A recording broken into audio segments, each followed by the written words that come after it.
नमस्कार साथियों, अगर आपसे मॉक में टाइम मैनेजमेंट नहीं हो पा रहा है तो ये वीडियो आपके लिए, आपको वीडियो को पूरा देखना चाहिए। साथियों, आज की वीडियो में दो बातें आपको बताने वाला हूं जो कि टाइम मैनेजमेंट से संबंधित है।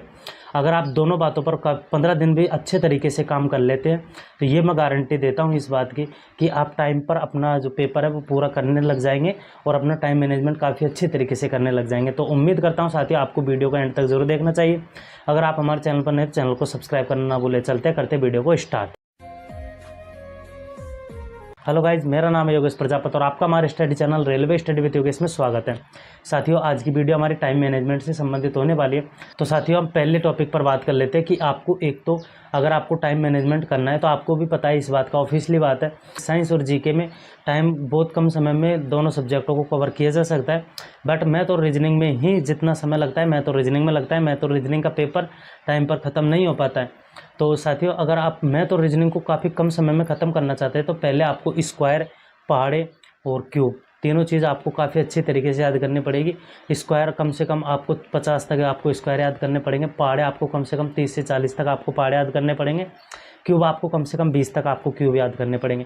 इनका बेनिफिट ये होगा, जैसे अभी आपको डिवाइड करना है या फिर मल्टीप्लाई करना है तो आप इजीली, जैसे 30 तक आपने, 40 तक आपने पहाड़े याद कर रखे तो कम से कम 40 तक आप मल्टीप्लाई ईजिली कर सकते हैं और काफ़ी कम समय में अपना, आपको भी पता है इस बात का, पेपर में एक एक सेकंड आपके लिए बहुत कीमती होता है।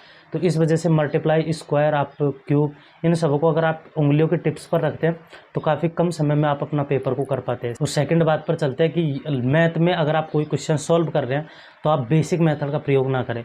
आप, अच्छी बात है बेसिक मेथड सीखना, काफ़ी अच्छी बात है, क्योंकि बेसिक मेथड सीखना चाहिए। अगर आप जैसे शॉर्ट मेथड को भूल जाते हैं तो आपको बेसिक मेथड ही काम में आता है।